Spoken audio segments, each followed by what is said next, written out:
you sick of looking at Netflix and you don't know what to watch? So many movies out there, you don't know which ones are good, which ones were bad. You curious about what's out there? I'm Joey Powers. I'm Don Tretler. This is the best pictures. The ones you don't want to miss. Hit it. Say hello to my little friend.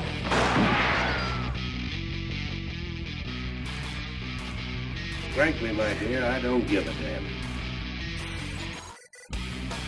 Winners go home and prom queen. English, motherfucker, do you speak it? Everyone in this room is now dumber for having listened to it. I don't deserve this. Deserves got nothing to do with it. No sequel for you.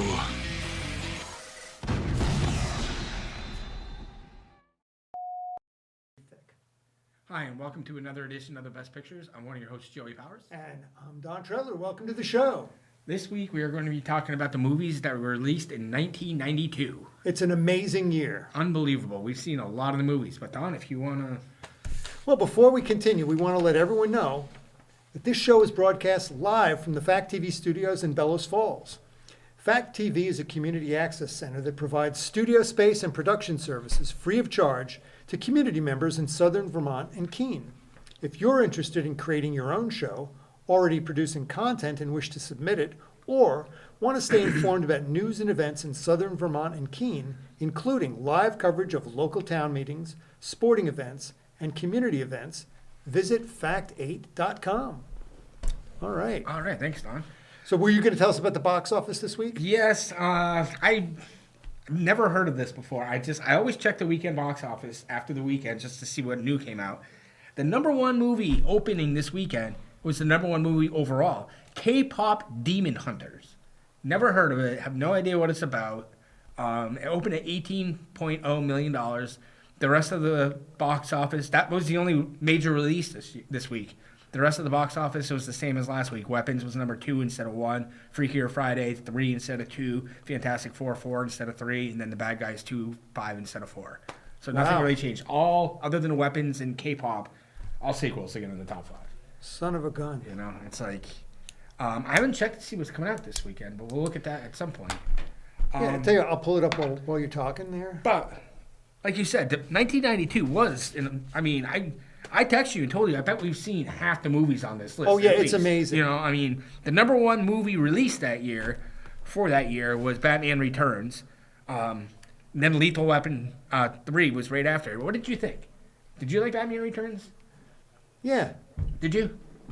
That's the one Danny DeVito is the Penguin. Yeah. Michelle Pfeiffer plays Catwoman. I thought that was an awesome choice to get Danny DeVito. And at that time, I don't think we had seen Danny DeVito, really as an actor. Like, we thought of him as this... a comedy guy. Yeah, guy on television, Exactly. And I think he was in, Twins, which was a comedy beforehand. Throw Mama from the Train, which is a comedy. You never really see him. I mean, this is a dark character. I mean, Tim Burton kind of did, not to the extent of Christopher Nolan, but he was, a lot darker than Joel Schumacher was. Like, Joel Schumacher was Batman Forever and Batman and Robin. Right. Batman and Forever I thought was okay. Batman and Robin was just stupid. Yeah. I mean, it was like, if he was going for that, then he hit a home run. Yeah, I think the first two movies are the best. And I think he can, like you say. Batman movies? No, of that set. Yeah, okay. Right there, that.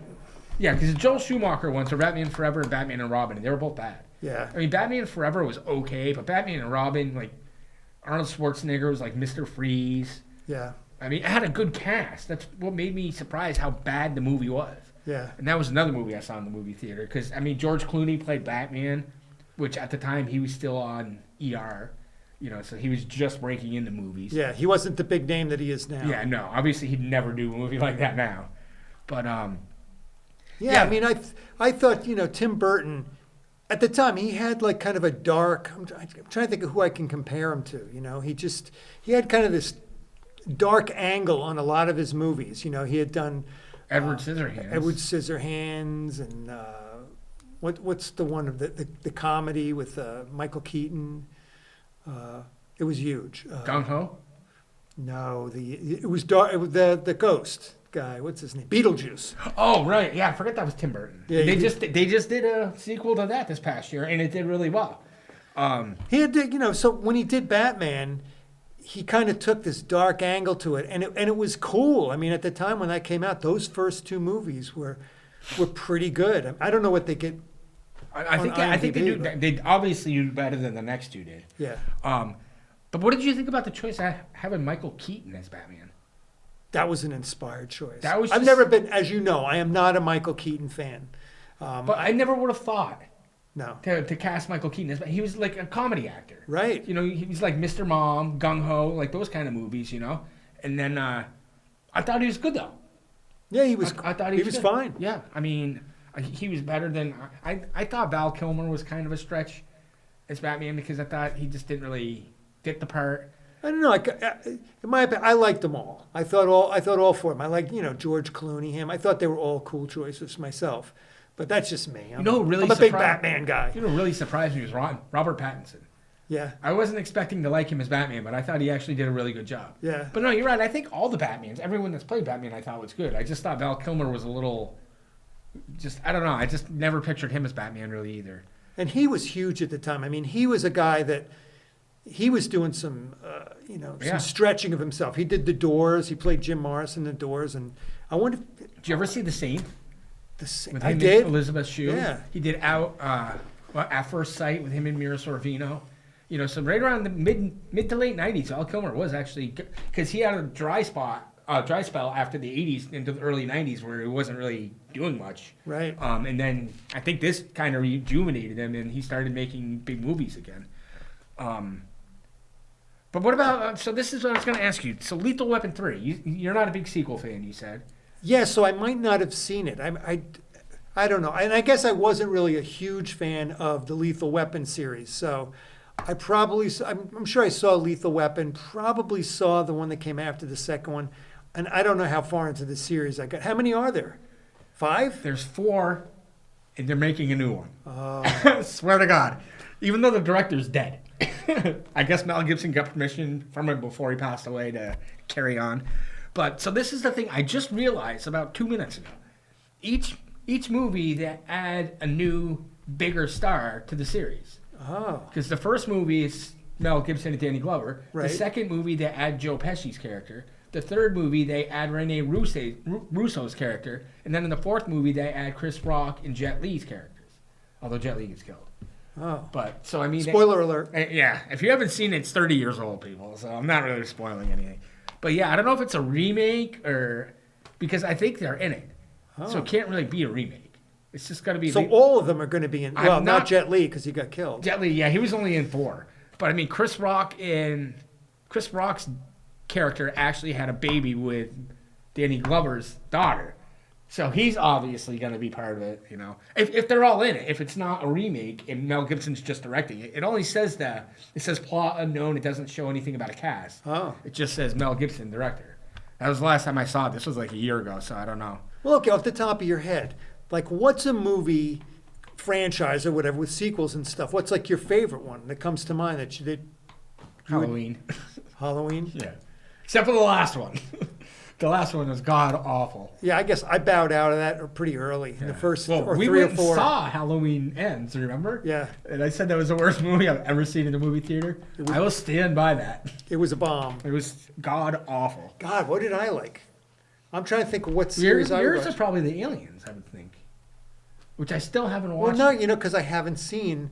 I saw the first 3. I don't think I've seen anything since then, except Prometheus had some kind of connection to it. Is it prequel, I want to say? It might be, yeah. Because isn't like Michael Fassbender in that? He is. Charlize Theron, maybe? Right. Yeah. And I recommend that one. That was really good. The new one, Covenant? Covenant, yeah. It got good reviews. I think it did well at the box office, too. So maybe I should take some time and watch that series as well. I wonder if that's on, if they have that new one at the library. Maybe. I bet there's a bomb in there, though. One of those is probably, they've made enough of them that there's probably one that's El Stinko. Another good series, though, that I told you I'm going to start watching again is John Wick. Yeah. You know, that's a good one. I mean, if you like that kind of, I mean, don't go into it thinking, oh, this is going to be an Oscar-winning movie, you know, with great acting and great plots and stuff. But like it does have great action. Amazing action. Top-notch action. That's all it is action. Yeah, I don't know. I have a hard time thinking about sequel movies. I mean, I don't know. Like, you could say Harry Potter, but Harry Potter was based on books. It's not, yeah, but it wasn't its own, and it wasn't really. It was kind of planned out because they knew they had all those books there to do. Right. The same thing. Star Wars. I don't know. I forgot about Star Wars. Is actually probably my favorite franchise. But Star Wars, I didn't like the last couple movies. Some of the newer ones weren't as good as. I mean, the first three are classics. Yeah, I'm just not a franchise guy. I like the Batman trilogy. Yep. But I think that was planned from the get-go to be 3 movies. All right. What about Basic Instinct? Yeah, that was good. What did you think of that? You liked it? Yeah. It was different. I mean, it made her career at the time because I don't remember her really. Was Total Recall before or after that? Oh, I don't know. I think it's right around the same time because she's Arnold Schwarzenegger's wife in that, and that was the first thing I remember seeing her in. I liked it. I haven't seen. She was probably in something before that, but I think that made her huge. This definitely made her big. Yeah, I mean because Michael Douglas was obviously already huge, like a household name, well before this movie. And we don't hear that much. I mean, think about it now. I mean, when's the last time you heard Sharon Stone in a movie? The Quick and the Dead. I think that's the one I would say. The Quick and the Dead. That's a long time ago. Casino were right around the same time. Oh well, she was in Alpha Dog, but that was still like 2008 or 2006. She was in Alpha Dog? Yeah, she plays the kid's mother that gets kidnapped. Oh. Aunt Yelchin's mom. Oh, all right. And Ben Foster's stepmom. And talk about a movie that had a good cast. That was a good one. You know right. what I mean? I really liked that movie. It didn't do great at the box office, but I think it gets pretty high on IMDb. And it did have a really good cast. I'm sure it did, yeah. You know? Well, let me mention what's opening this week. I'm not going to tell you everything here, but there's a movie called Caught Stealing, that's at the top, with Austin Butler, Regina King, Zoe Kravitz, and Griffin Dunn. I don't really know much about that movie. read about that. That doesn't sound bad. I feel like that might be a wide release. The next movie is The Roses with Olivia Colman, Benedict Cumberbatch, That's getting Kate McKinnon, and Andy Samberg. That's getting heavily promoted, so that's going to be a wide release. Yeah, that should be a good one. That's kind of something. It's a comedy. Should be something to look forward to. And then there's The Toxic Avenger starring Peter Dinklage. Pass. Can you imagine he's going to be the Toxic Avenger? Yeah. No. Like, and that's a remake because that came out in, I'll say like 1990. Toxic Avenger, somewhere around 90, 93. Was that a TV show too? Probably. Yeah, They probably. I mean, something like, or Swamp, maybe I'm thinking of Swamp Thing. I think that was a TV show when I was growing up. So, yeah. So we were talking about some of these movies, and you go anywhere on this list of 1992. My Girl. I saw that in the movie theater. There you go. A couple Deep Cover, that's Lawrence Fishburne. Lawrence Fishburne, yep. Is that Ellen Barkin too? Oh, I think it is Ellen Barkin too. I saw that in a long time ago. Ellen Barkin was pretty. We were talking about Sharon Stone. Ellen Barkin was pretty hot for a while. She was right up there. She was in a lot of movies. Headliner. Yeah, she was in Ocean's 13. She plays Matt Damon's love interest in that, and she's also had a guest starring role in Modern Family. Yeah, she said. Well, and this is what happens. I think a lot of times with women is that they catch them at a time when they're very attractive, and then they become like a big name or whatever, and they kind of women become less in demand as they get older, which is why people like Julia Roberts and who's the other one? I can't think of. Sandra Bullock are kind of unusual that they were able to They've keep. had the longevity. They've had the longevity, yeah. And I think basically they had. Look at Meryl Streep. Yeah, but I don't think Meryl. It's not. She's not the same type of. She was always like a really good actress. Right, you know but I mean, how long But- has her career lasted? 50 years? Yeah, I mean, I'm sure. I mean, I just watched The Devil Wears Prada the other day, just to have something on, and then you just forget like she's so good in that, and it's like a comedy, but she's so like mean, but she just nails it. She nails everything. I haven't seen a performance. Did the sequel to that come out, or it's coming out soon? I forgot there is a sequel coming out, isn't there? I think it is. I think there is. If it's not out already, I don't know. Sequels. I know. They got to stop. Sequels and remakes. And they're need to both stop. in it, you know. Is Emily Blunt too, probably? I bet she is. I bet she is too. I mean, that movie actually had a really good cast. Those three: Stanley Tucci, Adrian Grenier, Simon Baker. Well, I know Stanley Tucci's in it. I know that much. He's really good. I like Stanley Tucci a lot. And don't ask me where I saw that this was coming out. No, I'm but- pretty sure you're right. I'm pretty sure it is on. But a couple of sports movies that came out this year. I think we've both seen both of them: A League of Their Own Yeah, and White Men Can't Jump. right. Two good ones. I own both of them. I really like both of those movies a lot. Well, League of Their Own probably is, I don't know, potentially top 10 sports movies. Oh yeah, I mean, look at the quotes that people. There's no crying in baseball. Oh, yeah. You know, I mean, it's like Jerry Maguire. You know, look at the quotes from Jerry Maguire. You know, you had me at hello. You know, it's just one of those movies that Tom Hanks has so many just like good lines. Now, did you like Gina Davis? Yeah, I thought she was Yeah. good. I thought all the girls were good in it.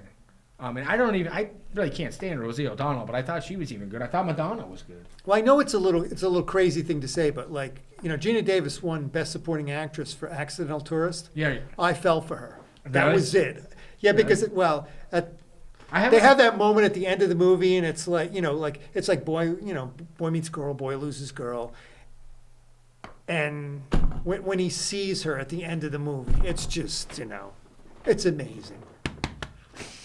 Maybe it's not quite a chick flick. I don't know if you would call Ann Tyler stuff chick. Yeah, chick flick I stuff. mean, that's the same thing with League of Their Own. Is Penny Marshall really chick flicks? No, I wouldn't call that a chick flick. No, I know, but in general, is she considered like the majority of her No, movies? no, I think she did great middle of the road stuff. She could be regarded with anybody, you know. Yeah. Is she still alive? No, No, okay, I didn't think so. I think she and her brother have both died. But that's Gary, right? Gary, yeah. Because he did Pretty Woman, right?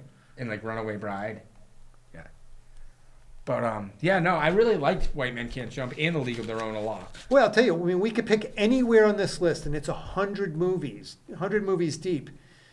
There's some kind of leap of faith. Isn't that Steve Martin? That's the one I just talked about last week, where he's like. Remember, you said you didn't think Liam Neeson played a comedy role, Right. And it's kind of, he's not really. I mean, he's a cop, but that movie's a comedy. Deborah Winger also, but no, that was a good movie. That was a really good movie. Here's one. Did you see it? Glengarry Glen Ross. Yeah, Talk that's got about a great cast. That's got a really good cast. And this really didn't make a lot of money. It made $10 million, which sounds like a lot of money, but comparatively, when it comes to movies, I mean, the top movie probably made, 50 times that. Oh yeah, definitely. Maybe more. I think it was $171 million. So 17 times that. Yeah, 162 was Batman Returns. And Glengarry Glen Ross, if I'm not mistaken, got nominated for Academy Awards. Al Pacino was nominated for Best Supporting Actor. But I mean, you're talking like Al Pacino, Alan Arkin, Jack Lemmon, Kevin Spacey. I think David Mamet directed it. And Yeah. I think I'm missing a couple actors. Alec Baldwin. What did you say? Alec Baldwin. Alec yeah. Baldwin's the guy at the beginning. Jack Lemmon, Yep. Al Pacino, Alan Arkin, Kevin Spacey. Kevin Alan Spacey. Arkin. Yeah, that's probably at the 5. That's crazy. That's a top-notch cast. And it's worth seeing. I mean, just watching these actors because it's written from a David Mamet play. And I think So he just- directed it, didn't he? I think he did. I think he did. Let's look it up. We're gonna look this baby up. But anyway, just getting to see these guys interact with each other. I mean, I think that's an exciting thing when good actors get paired with each other. There we go. Glengarry Glen Ross. When good actors get paired with each other, Yeah, it gets a 7.7. I That's know James Foley directed it. that's wicked high. Yeah, it is. But it's written by David Mamet, so you Right. Let's see who we missed in this. Ed Harris, Jonathan Pryce, Bruce Altman even. Bruce you know. Altman. Yeah, Popping it up on the screen here so they can see what we're talking about. yeah. It's Yeah, 7.7. I don't remember it being that good, but I remember you liking didn't it. really like nominated for 1 Oscar. Yes, Oh, Al Pacino. that's who it was. I looked it up to see who beat him that year. Well, he gets that good monologue at the very beginning. All train compartments smell vaguely of Yes. excrement. Well, but that's not the word. But it's a good. I don't know. It's a good monologue. Yeah, no, absolutely. Back in the day, that was one that a lot of people were using for. All right, what about My Cousin Vinny? auditions. What did you think of My Cousin Vinny? It was fun. Because she won Best Supporting Actress this Yeah. year. That's the infamous where they thought, what's his face from City Slickers?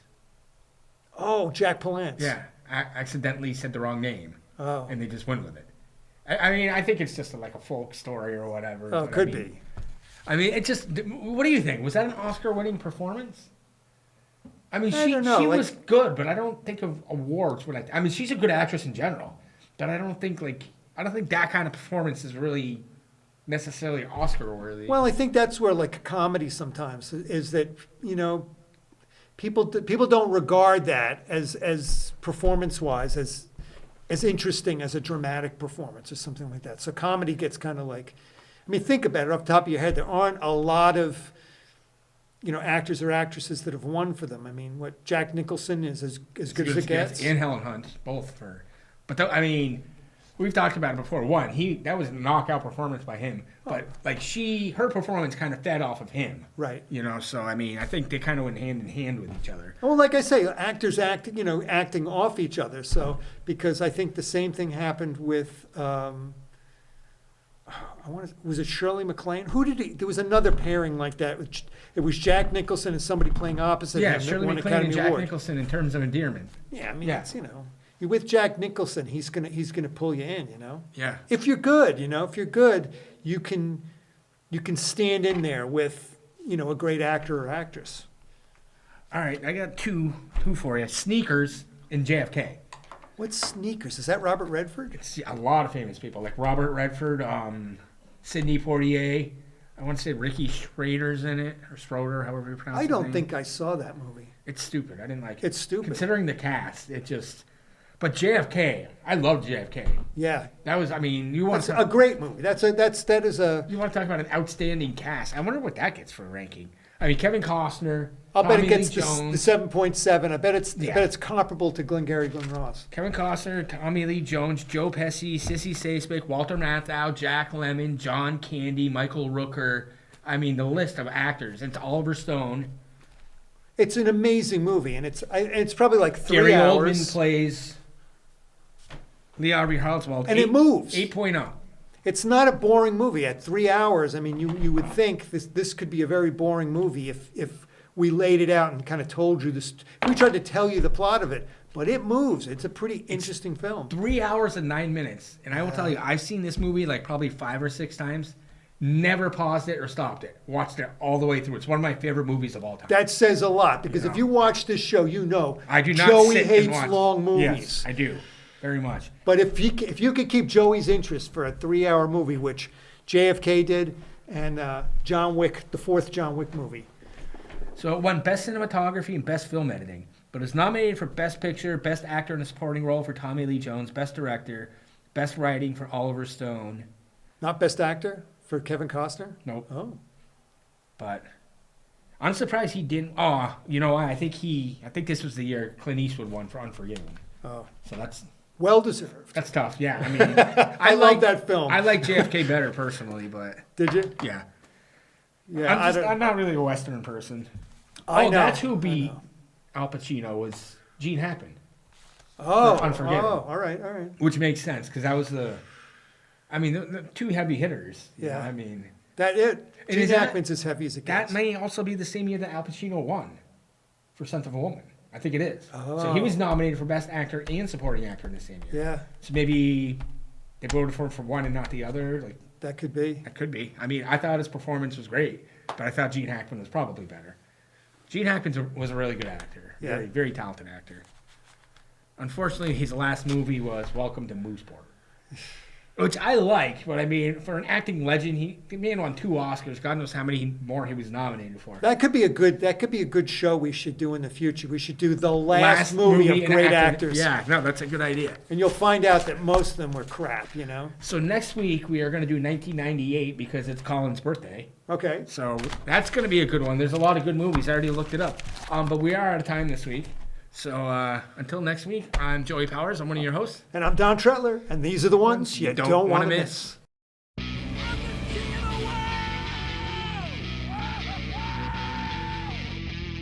Gentlemen, you can't fight in here. This is the war room. Here's Johnny. Go ahead. Make my day. Life moves pretty fast. You don't stop and look around once in a while, you could miss it.